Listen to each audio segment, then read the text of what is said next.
Bon, mon petit Philippe, quelle nuit. Super. Effectivement, alors Quelle nuit. on se demandait au début de la soirée un petit peu ce que ça allait donner. On savait que les boxeurs qui étaient présents au cours de cette soirée à la T-Mobile Arena, on savait que c'était des boxeurs conquérants, des boxeurs frappeurs, des boxeurs techniques. Donc, on s'attendait à une soirée qui serait mouvementée. Bien évidemment, vous savez ce que c'est. Quand on se dit on va avoir des chaos, il y en a Il n'y en jamais. a jamais. Et ben là, pour le coup, il y en a eu. Bah, je dirais même, moi, au-delà des KO, c'est la qualité des combats, en fait. Parce que des fois, les combats sont pas terribles et puis il y a un KO, donc c'est bien. Mais là, il y a eu match.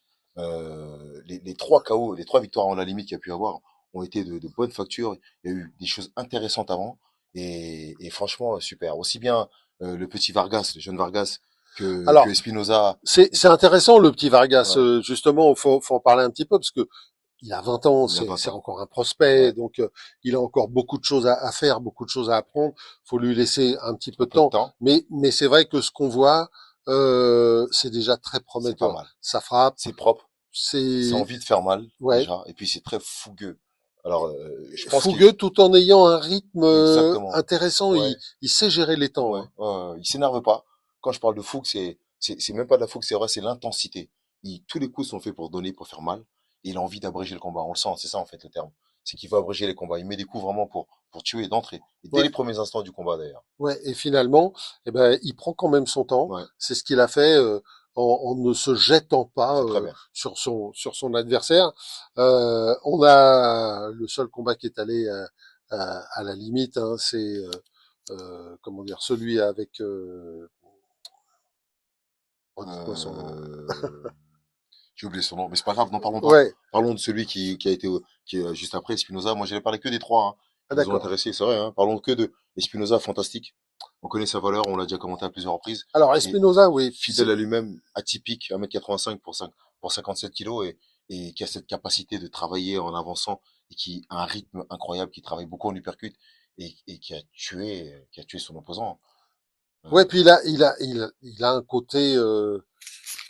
Alors est-ce que c'est grâce à sa taille ou pas exclusivement, mais il a un côté dans cette catégorie, un côté dominateur, c'est vrai. c'est-à-dire que là, il est arrivé, il s'est posé, il a attendu, il a trouvé le bon moment, on a l'impression, il est devenu un champion du monde un petit peu sur le tard Ouais, finalement, ouais. et puis ça lui a, on peut imaginer que ça l'a peut-être à la fois mentalement un peu débloqué. Ça lui a ouvert des horizons, ça lui a ouvert des choses.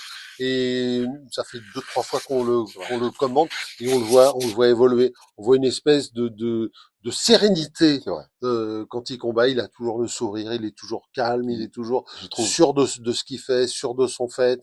Euh, et alors je trouve dur. le terme est un peu, mais il fait son bonhomme de Ah ouais, chemin non, non, sur le non, non, non, ring. ouais. Non, mais je pense qu'il, moi, Vous voyez? il laisse pas indifférent. Il a un style particulier. C'est propre, c'est castagne, ça fait mal. On entend l'impact des coups à chaque fois. Et puis, tu fais de sa taille pour ses 1,85 m pour ses 57 kilos. À chaque fois qu'il donne des coups, aussi bien à mi-distance qu'à distance, c'est mal. Et puis, on l'a vu aujourd'hui, hein. Il a été intelligent, il a été capable de bouger sur les jambes. C'est-à-dire qu'à un moment, face à Vasquez, quand Vasquez durcissait, il a été capable de bouger. Il ne restait jamais dans l'axe. Donc, quand on rencontre un boxeur qui est grand, en plus qui est mobile, en plus qui bouge sur les jambes et qui est jamais très loin, c'est encore plus difficile. Et ça a été très, très, très difficile pour Vasquez et qui finalement, même s'il était solide au début, il a dû commencer, il a baissé pavillon au bout à la septième reprise, je Ouais. crois. Et donc, justement, l'arbitre l'a arrêté. Et c'était logique. Je trouve que dans cette catégorie et dans cette fédération-là, puisque c'était un championnat WBO, il a une petite marge sur tous les autres. Pour Ouais, l'instant, ouais, Espinoza. c'est Mais vrai, c'est vrai que ce qu'on aimerait, c'est le voir face aux autres champions, puisque c'est c'est vrai. une catégorie où les quatre titres sont la propriété de quatre Quatre boxeurs boxeurs différents. différents. Donc là, Il y a de quoi il faire. y a Il y a des des vrais vrais challenges combats à à faire. monter, des vrais challenges à monter, et ça peut être très Très intéressant intéressant. pour Espinoza qui est un boxeur atypique hein, dans cette catégorie. C'est vrai. Et puis alors, on a terminé en apothéose. En Hein. apothéose avec Inoue. Voilà, quel combat. Quel combat face à Cardenas. Et encore une fois, Inoue a été au tapis parce qu'il s'est fait compter à la deuxième reprise contre toute attente. Et là, contrairement à Neri, où en se relevant, il a puni Neri, Là, ça n'a pas été la même chose parce que Cardenas était très très bien préparé physiquement et tactiquement aussi parce que et sa tactique c'était de lever les mains, il avait une garde très hermétique et il travaillait en contre-attaque et les contre-attaques étaient fulgurantes et on sentait qu'il y avait danger à tout moment. Il y a eu danger quand Inoue s'est fait toucher à la seconde reprise, il s'est relevé, il a boxé, il a perdu le round certes, mais et même sur le round précédent, il revenait, mais on sentait qu'il y avait toujours danger.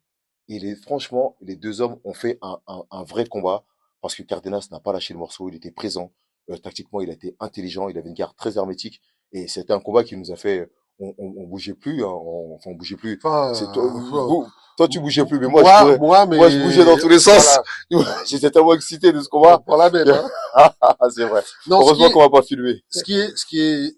moi, ce que j'ai trouvé, hormis le fait que c'est une forme d'apothéose de cette soirée, ce qui est intéressant, c'est qu'on a vu à peu près toutes les dimensions de la boxe s'exprimer au cours de ce C'est combat. vrai. C'est-à-dire, on a vu un boxeur dominant, un boxeur titré, se faire contrer, mais au-delà de se faire contrer, aussi se faire mettre en danger par un boxeur qui avait choisi une technique, un plan de combat, qui l'a respecté, qui est allé au bout. Ça lui a servi pendant un moment. Puis après, Le champion a dû Inoue s'adapter, a dû changer tactiquement. voilà, a trouvé une clé, a dû s'adapter. Ce qui veut dire que il y a eu à la fois l'effort physique, bien évidemment, Et tactique, l'effort de boxe tactique, parce qu'on peut pas faire autrement, donc mais il y a eu technique, aussi un effort mental mental. énorme pour Exactement. pouvoir revenir, pour se dire,